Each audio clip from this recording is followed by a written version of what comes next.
সেটাই যদি আমি করতে পারি মা বাবা খুশি হবে। আমি যখন মাধ্যমিকে ভালো নম্বর পেয়েছি, আমার পাড়ায় আমার নাম হয়েছে, আমার মা বাবা খুশি হয়েছে, আমাকে মিষ্টিও খাইয়েছে, কিন্তু আমার মনে হচ্ছিল যে নম্বরটা তার একটু ভালো, আর একটু বেশি পেলে ভালো হতো। কিন্তু তাও ঠিক আছে, যা পেয়েছি, পরে যে জিনিস যা করবো সেগুলো আরো ভালো করে করবো। আর লাঠি দেওয়ার মধ্যে আমি 6 থেকে ইংলিশটা পড়েছি, এত ভালো করেছি যে মাধ্যমিকে তার আমি ফলটা পেয়েছি। মাধ্যমিকে 100-92 পেয়েছি, যেটা আমাদের ক্লাসে, আমাদের স্কুলে, আমাদের ক্লাসে সেটা হাইয়েস্ট ছিল। সেটাতে আমার খুব ভালো লেগেছে যে আমি এটা করতে পেরেছি। তারপর অন্যগুলোতে ভালো নাম্বার পেয়েছি, টোটাল 86.43% পেয়েছি মাধ্যমিকে। সবটি পড়াশোনায় একটু মন দিয়ে, আর আমার যে জিনিসগুলো ভালো লাগে আমি সেই জিনিসগুলো করতাম। লোকে এখন বলে না যে মোবাইল বেরো না, মোবাইল থেকে চোখ খারাপ হয়ে যায়, মোবাইল থেকে পড়াশোনা এফেক্ট করে, সেটা কখন পড়ে?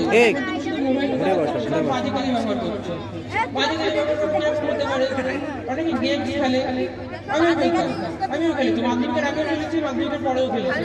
কিন্তু আমার একটা জিনিস যেমন গেমের আগ্রহ আসে, গেম জিনিসটা আমার কোনো পছন্দ হয়নি, কিন্তু ভালো লাগে, রিফ্রেশমেন্ট হয়। পড়াশোনা সারাক্ষণ করলে বিরক্তি লাগে, কিন্তু যদি তুমি গেম খেলো সেক্ষেত্রে সেটা রিফ্রেশমেন্ট। কিন্তু যদি অত্যাধিক খেলো সেটা তোমার আসক্তির কারণ হয়ে যাবে। আসক্তি হয়ে গেলে সেই জিনিসটা ঘুরে ঘুরে খেয়ে নেবে। যে কোনো জিনিসের আসক্তি খুব খারাপ, কিন্তু পড়াশোনার আসক্তি হয়ে গেলে একটা জিনিস এটা ভালো, কিন্তু বেশি হয়ে গেলে সেটা মানুষকে পাগলা করে যেতে পারে। অনুষ্কা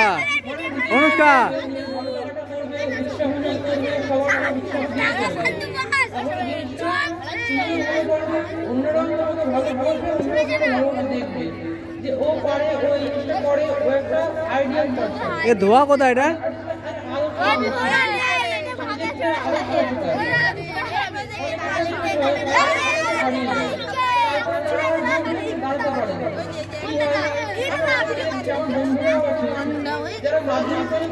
এই সুরাজ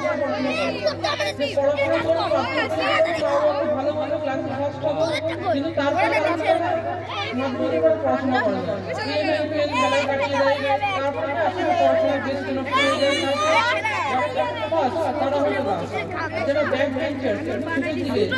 আচ্ছা ঠিক আছে, পরে করো সরে যাও, তোমরা পেছনে যাও না, পেছনে যাও।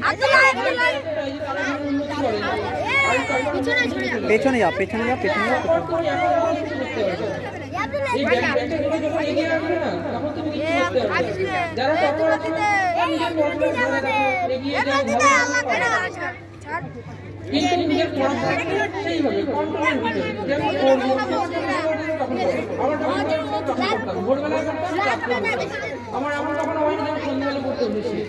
ক্লাস 5 এর পরে আমি